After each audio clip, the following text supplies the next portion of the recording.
Alrighty, welcome back. This is still Tea Time on PlusTvAfrica, and of course, we're moving to the stories of the day. You know, myself and Kofo, we've been banting all morning, and yes, but let's get right into the stories. And it's still on Will Smith. Will Smith has been trending since Sunday, guys, and this time, you know, there's a seriousness in the joke, and we're about to get a little bit serious. But before we do that, let's talk about the Will Smith story, who has finally tendered the long-awaited apology to Chris Rock for his infamous Oscars slap or punch, like some people want to call it.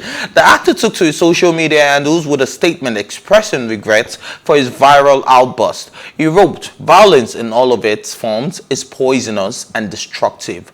My behavior at last night's Academy, which was Sunday, awards was unacceptable and inexcusable. Jokes at my expense are a part of the job, but a joke about Jada's medical condition was too much for me to bear, and I reacted emotionally. I would like to publicly apologize to you, Chris. I was out of line and I was wrong. I was embarrassed and my actions were not indicative of the man I want to be. There is no place for violence in a world of love and kindness. I would also like to apologize to the Academy, the producers of the show, all the attendees, and everyone watching around the world. I would like to apologize to the Williams family and my King Richard family. I deeply regret that my behavior has stained what has been an otherwise gorgeous journey for all of us. I'm a work in progress." But well, guys, I don't think we can add or subtract to his apology. Exactly. Yeah, because I think it was genuine. Yeah. And at the end of the day, I like the fact that he spoke to what's his name now, Chris, in the first name circumstance. He didn't make it look like we don't know each other, guy. Do you understand? Exactly. Like, he called him by his first name, Chris. He didn't say Chris Rock like everybody calls him. Do you get? Which is why it felt inappropriate for him to have made that joke, because one would have thought with the amount of closeness between the both of them, right? He would have known about what his wife was going through. Imagine you've been my guy for years. We've been in movies. Do you understand? Like, you're a great actor, a great comedian, and all of that. And then suddenly you say that type of stuff. Do you get? So it felt a little bit inappropriate, but at the same time, we can't excuse Will Smith's actions. Violence is never the solution. We could have spoken about it afterwards. Really emotional. But guys, to talk about it. So in case you didn't catch up on it earlier, the joke was about Jada Pinkett, who is battling alopecia at the moment, and it isn't a death sentence. It isn't something for you to joke about. It isn't something for you to just look down upon, because there are real people in the world who go through alopecia, and I can imagine if a third of us should just lose our hairs, we probably would freak out, and we wouldn't want somebody to talk about it, because we'll probably feel like, oh, I hope they don't see it. So I don't know, it's a mental state where you have to consider people, there has to be empathy, and there are jokes that are just inappropriate. Extreme. And on this note, we have a guest, Tolulope Jasmine Oguns, the creative director of Hobbiz Empire Limited and the founder of Heroic Alopecian Foundation, HAF. She's a creative artist and an international textile designer, sculptor, and painter. She's been an alopecian for 17 years. She said she was ignorant for 10 years and had series of encounters spiritually, medically. She also struggled with stigma, depression, and was suicidal at some point until she decided to do a personal research. The outcome of the research birthed the Heroic Alopecian Foundation. Ladies and gentlemen, let us welcome the strongest woman I know, Jasmine Oguns. How you doing, Jazz? Hi there. How are you? How about you? I'm very, very well, thank you. And you're looking beautiful, by the way. Extremely beautiful. Thank you. I remember the first time I saw you, the first thing I wanted to do was kiss your head. You remember? And I did. Yeah, because I think you look amazingly beautiful. So we gave a background story about Jada Pinkett's joke, which was inappropriate, a joke that was made by Chris Rock, which the world saw as inappropriate, that we saw a reaction where we couldn't be on anyone's side anymore. Exactly. Do you understand? Because we saw a reaction that came off as, very uncalled for, unclout too, if you ask me. So, we just want you to enlighten the people about alopecia and your own personal experiences, and what you feel is inappropriate. When people talk about certain things, let's just educate the world. Okay, making reference to what happened a few days ago, I think it was wrong of Chris Rock to have made the joke out of someone's medical condition, right? But I think to a great extent, I understand the point where it's coming from, because for people who are not experiencing the condition, they don't really understand the extent of damage it causes to people living with the condition. Like, they don't know the effects. It's actually more of a psychological effect than a physical effect. And also the fact that it happens to people at different stages and levels. Some people might accept it well, and for some people it might not go down well. You understand? Like, since yesterday, I've been receiving series of calls from people saying it's just hair loss. Why is it so much of a big deal? Wow. And I had to engage them in a long conversation, explaining to them why it is a big deal.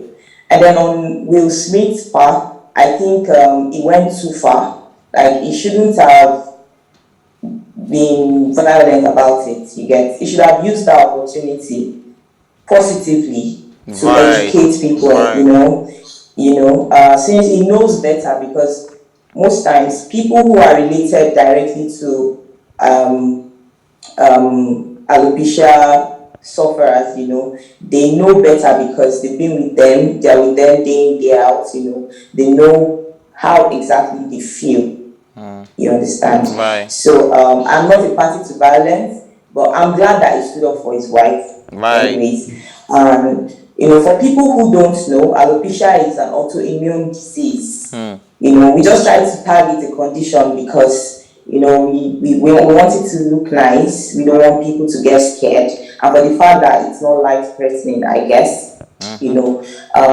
But then it's a very serious case, a very serious condition, because it's something that happens to you without your consent. You get? Imagine you're in the bar and all of a sudden your hair starts to fall out. It's not something you were looking forward to. It just happens, and in an awkward way. Like, when I started losing my hair, I started losing my hair in patches, and then later it started falling off in chunks. Okay? Because it always appears like someone came in the middle of the night to take off your hair, and then you wake up, you don't even see the strands anywhere. It's scary. It's something that is really strange, and for people who don't have an idea, or don't have who are not pre-informed about stuff like that, they will freak out, definitely. Right. And that was exactly what happened to me. I was ignorant for 10 years. I didn't know what it was. People tagged it spiritual. People gave it all sort of names. I went through wrong diagnosis, wrong medication that affected me psychologically, mentally. Like, I was even losing my memory at some point.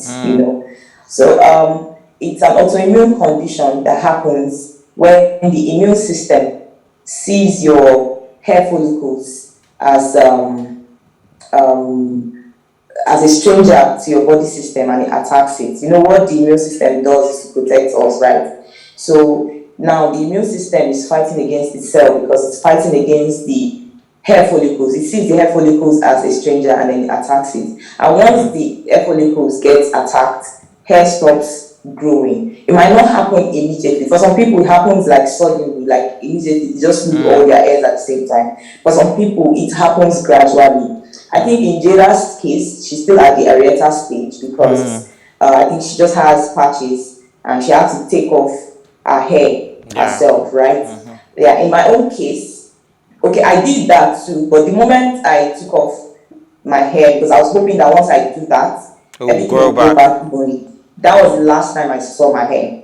And you'll be amazed that as my scalp is just the way you're seeing it, that's how it has been for years. Like my hair does not grow.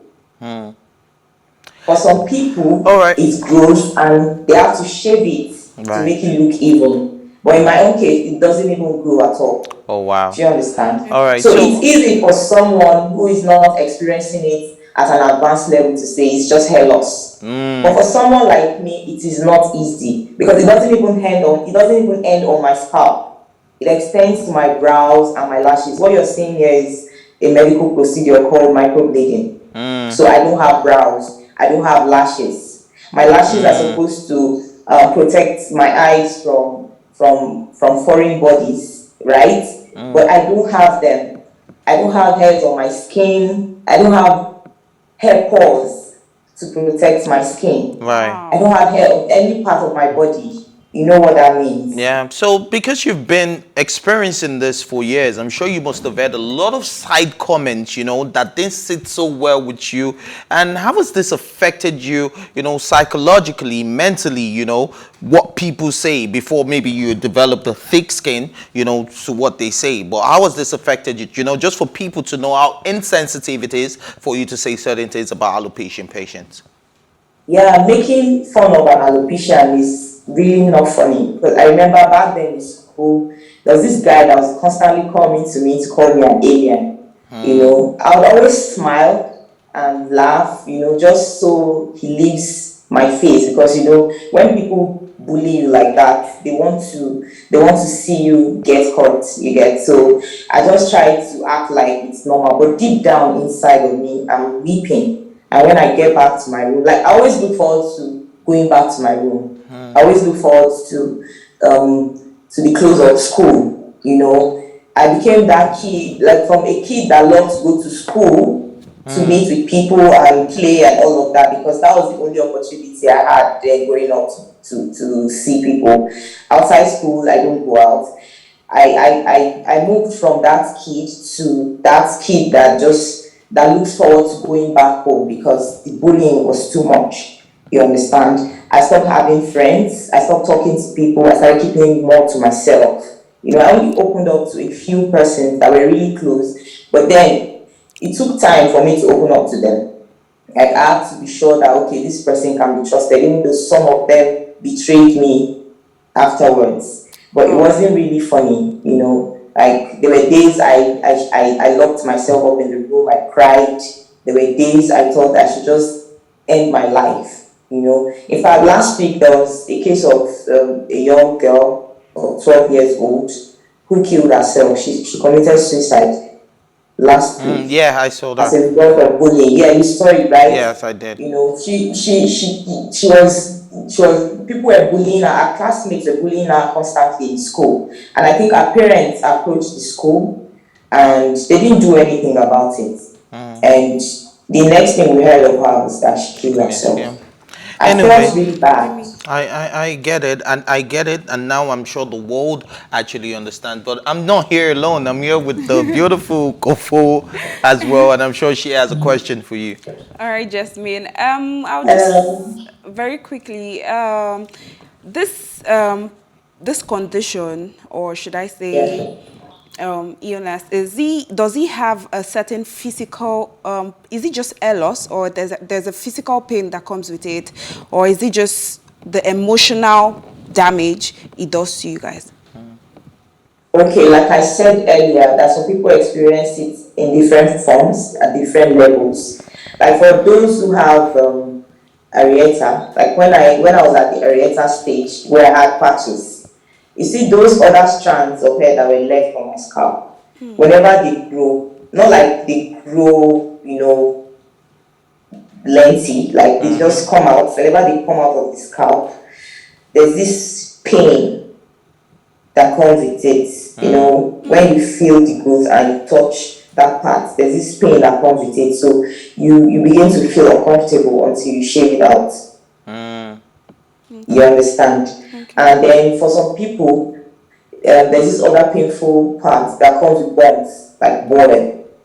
And that can be really, really painful. Like in my foundation, we are about 80 something, if I'm not mistaken. And we have people who experience alopecia at different levels, different stages. So they share their experiences from time to time. We have people who have boils come out on their scalp and it's really painful. So that period when they experience that, it's usually not a palatable experience for them. You know, some of them cry, some of them just want to talk to someone, you know, just to encourage them. Some of them need a shoulder to cry on and all of that. But you know, some people don't have that courage to come out, to start sharing their experiences, that this is what I'm going through, or this is how it happens for me. You understand? And that is the reason why we're taking the awareness seriously. Right. So it's not just limited to the emotional aspect of it, there's also a physical aspect to it, but it depends on the particular type of alopecia that person is experiencing at that point in time. Right. Thank you so much, Jasmine. You've been amazing. You know, you've educated the world. And, you know, for anybody who still feels ignorant, I think they can always fall back on this episode, you know, and learn a lot. Yeah, sure. And yes, thank you for gracing us with your beauty. You know me, I'm always excited to see you. Alrighty. Thank you so much, Jasmine. I'll catch up with you later, okay? All right. Bye-bye. And you too. Have a good day. Alrighty, so that was really enlightening. Yeah. Really enlightening. So let's come back. Let's bring it back into Because perspective. I got really serious and I really got, I don't know, maybe a little bit emotional, right? Yeah. So let's come back to the Will Smith story. Now there are a lot of people don't even know what alopecia is. They're wondering what alopecia exactly. is. There a lot? Do you get what I mean? Yeah, I saw a lot of comments yesterday, and to my surprise, a lot of people were still like, oh, the whole emotional part Will displayed yesterday was displayed on that day was really unnecessary. And I'm like, you guys, like she said, only people who are like related to these people know more and know better about so this. That's why we can now feel his pain. Exactly. Like, he knows the emotional trauma she's going through at the moment. Like, and then you now did you see our own reaction? You don't know whether he urged her to sleep to bed last night. Just because of, I mean? Exactly. So I'm still wondering why people are still like, oh, it's just a joke. Like, there are other comedians that would still do even more, even after that kind of situation. And I'm like, no. But I think out of with somebody's his medical apology, condition, right? I think it is, you know, well deserved, and then I think we can kind of forgive him, you know, to an extent. To me, he was just being emotional. Yes, and it's basically because of, you know, the things he's been through personally. So I just checked, you know, about his apology, and because the Academy is actually looking into the case and they are going to. So I'm just going to, you know, read out, you know, the conduct of the Academy, you know, what you should do, you know, some rules and regulations. Okay. So the group's conduct policy states that it's opposed to any form of abuse, harassment, or discrimination, and expect members to uphold the values of respect for human dignity, inclusion, and supportive environment that fosters creativity. Violations may result in suspension or expulsion from the organization, revocation of Oscars, or loss of eligibility for future awards, according to the policy. So you see what Will Smith stands to lose. So they could revoke his award. He may never be re-invited to the Oscars because you're supposed to uphold. He made a comment like that. Like, he literally made a comment and said, he hopes they invite him back. Do you understand? So, you know, he has a lot to lose. So we can't say it was a hoax. Because if we had, you know, at some point, I even thought it was a hoax, like it was staged. But when you know what to lose, you understand? That's the first time he's winning an Oscar. At that point, you can't even think of what to lose. That's like... Yeah, like, no, a lot of people are still saying it was staged, it was a hoax and all of that. I was one of those people yesterday that I felt, oh man, it was a little bit staged. But then when I go back and I saw the outburst of emotions, especially when there was no... you know, dump at the end, because that's a broadcasting term that it says, you know, sound dump and all of that, where you just dump the sound. We didn't see any visuals. It went off in some countries and all of that. But some people in Russia, you know, Australia and all of that were able to broadcast and see that. So when you watch that particular video, you see the emotions in Will Smith and, you know, why he did what he did. But thank God we're educated now. And of course, man, violence is not tolerated. but at the same time, know when your to boundaries, be cautious. Yeah. exactly. Have Because boundaries. Respect people's medical condition. Do not make, no matter how little, no matter how little, it could just even be a headache. It could just be anything. Don't say, like, people who actually need support. I don't think you being rude or making a joke out of whatever that person is feeling at that point is the best thing to do. It also messes people up, and I think that was what happened in that situation. Apparently. All right, man. But you know, it wasn't a good look for the both of them, to be honest, for the both of them. Exactly, So for I the think, both yeah. of them. And now I'm agreeing with you because you're like really on Will Smith, and violence is not supported. But then let's look at it from Will Smith. It wasn't a good look for both of them. I wasn't on Will Smith. I'm just trying to understand. I'm just trying to be human. I'm trying to be human too.